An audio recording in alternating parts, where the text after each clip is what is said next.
2 ಕೊಠಡಿಗಳಿವೆ. ಅದರಲ್ಲಿ ಒಂದು ಕೊಠಡಿ ಹಾಳಾಗಿದೆ.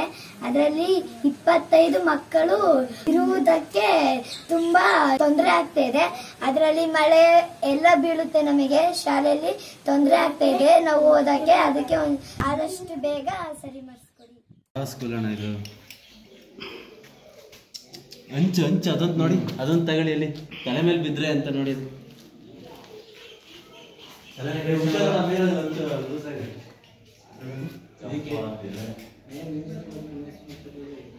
ಇದಕ್ಕೆ ಎಷ್ಟು ಸತಿ ಹೇಳಿದೆ ಗೊತ್ತಾ ವಿಡಿಯೋ? ಈ 2 ಕೊಠಡಿಗಳಿವೆ. ಅದರಲ್ಲಿ ಒಂದು ಕೊಠಡಿ ಹಾಳಾಗಿದೆ. ಅದರಲ್ಲಿ 25 ಮಕ್ಕಳು ಇರುವುದಕ್ಕೆ ತುಂಬಾ ತೊಂದರೆ ಆಗ್ತಾ ಇದೆ. ಅದರಲ್ಲಿ ಮಳೆ ಎಲ್ಲ ಬೀಳುತ್ತೆ, ನಮಗೆ ಶಾಲೆಯಲ್ಲಿ ತೊಂದರೆ ಆಗ್ತಾ ಇದೆ ನಾವು ಓದಕ್ಕೆ. ಅದಕ್ಕೆ ಆದಷ್ಟು ಬೇಗ ಸರಿ ಮಾಡಿಸ್ಕೊಡಿ.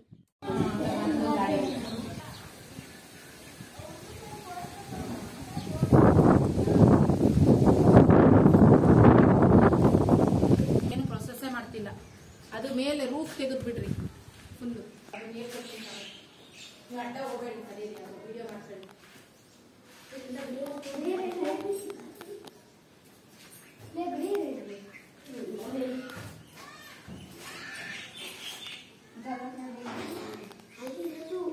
ನೆಟ್ಟೇಗೆರೆ ಗ್ರಾಮದಲ್ಲಿ ಇವತ್ತು ಏನು ಸರ್ಕಾರಿ ಶಾಲೆ ತುಂಬಾ ಹಾಳಾಗಿದೆ.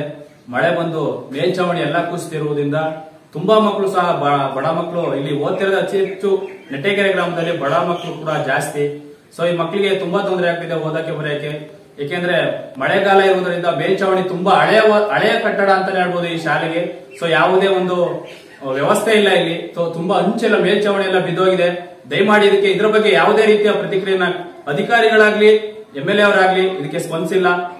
ಎಷ್ಟೇ ಬಾರಿ ಮನವಿಯನ್ನು ಮಾಡಿದ್ರು ಇದಕ್ಕೆ ಯಾವುದೇ ರೀತಿಯ ಪ್ರತಿಕ್ರಿಯೆ ತಮ್ಮ ಅಧಿಕಾರಿಗಳಾಗ್ಲಿ MLA ಅವರಾಗ್ಲಿ ಖುದ್ದು ಯಾರು ಭೇಟಿ ಮಾಡಿದ ಪರಿಸ್ಥಿತಿಯನ್ನ ಗಮನಿಸಿಲ್ಲ. ಸೊ ಇದು ಎಲ್ಲೋ ಒಂದ್ ಕಡೆ ಅವ್ರು ಕಣ್ಣು ಮುಚ್ಚಿ ಕುಳಿತಿದ್ದಾರೆ ಅಂತ ಹೇಳಿದ್ರೆ ತಪ್ಪಾಗಲಾರ್ದು.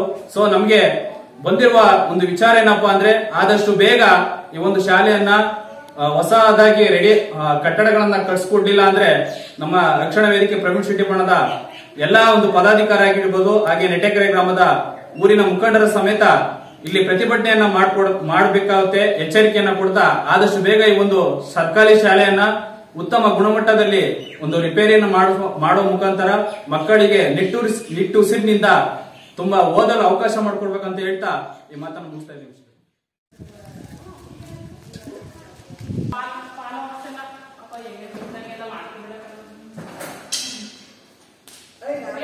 ಒಂದು